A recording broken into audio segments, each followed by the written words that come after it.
Hey, good morning, everyone. How's it going? So, I wanted to come on here today and have sort of a part two conversation to the video that I did yesterday, which was related to wound healing and wound care.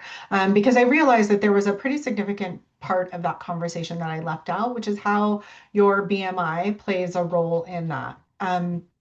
So for me, being immunocompromised, I already know that I'm a slow healer, but also being somebody who's a little bit shorter and a little bit heavier, right? I had a higher BMI going into this surgery, and I knew that that could potentially play a role as well. The research really shows that anything for surgery, you want to be under a 32 BMI. Because anything over 32 tends to lead to more, or there's a higher risk for wound complications, right? And then when you get over a 34 BMI, it kind of, grows exponentially.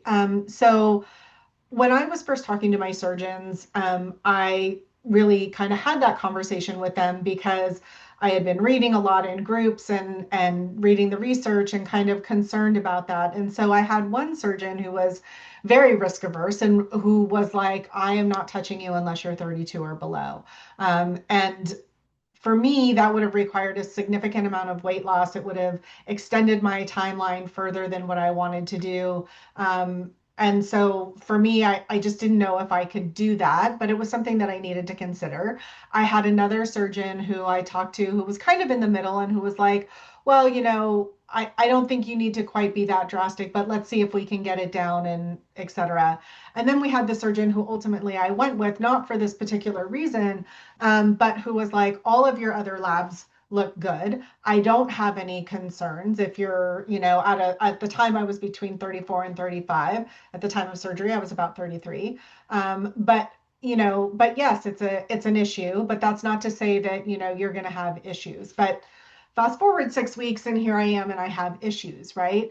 But that being said, even in talking with women in my groups, I really realized that there are women who were, perfect weight, perfect BMI, who had a ton more issues than I have. So I'm kind of somewhere in the middle, right? But it is something to consider when you're talking about having this surgery. And the reason why I personally think, and the reason why I wanted to have this conversation is I think because you're so focused on the surgery itself that you kind of don't think about, well, what happens in this scenario? What happens if I have wound issues or wound complications? And nobody really wants to go into surgery thinking that they're going to have issues because the surgery itself is already scary as fuck. So why are you going to pile on that by like thinking about all the scenarios of like, what if I have wound complications? But that being said, I do think that if you are somebody who is a little bit more overweight, I think that if you are somebody like me who is already immunocompromised, I think it's really important to have those conversations with your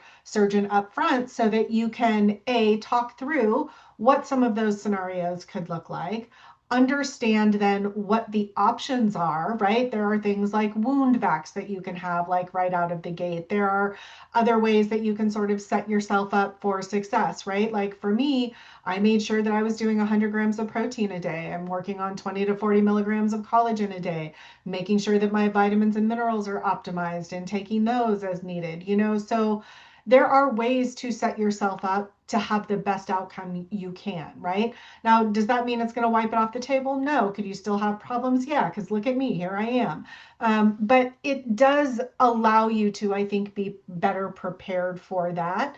And I think that sometimes it's not a conversation that's had as part of the pre-surgery process. So I just wanted to come on here and kind of give that as a little bit of an update because I do think it's something that should be considered when you're having surgery. Now, again, every surgeon is different, right? They're going to have their own opinions, but I think it's worth putting on the table. Now, and I want to bring this up for another reason because it's not just about wound healing, but it is about your health in surgery overall. So if you look at your particular surgery, whether it's, deep flap and double mastectomy reconstruction, if it's, I don't know, you're getting your gallbladder out or you're having, some other surgery, you want to look at how BMI plays a role in that because it's not just about wound healing, but it's about how you'll tolerate the surgery in general. And I think it should be part of the conversation.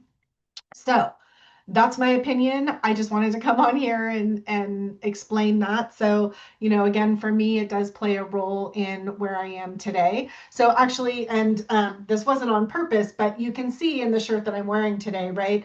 Talking about these areas yesterday in my video where I have this blistering on my chest, and you can see all the bandages that I have going on. So wound care is a thing, right?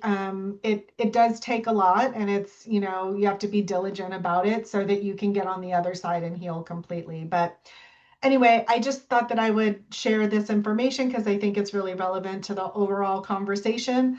So that's it. If you have any comments, drop them down below and I'll get back to you. Otherwise, please share this video so we can help others know more about this surgery and this process. Thanks.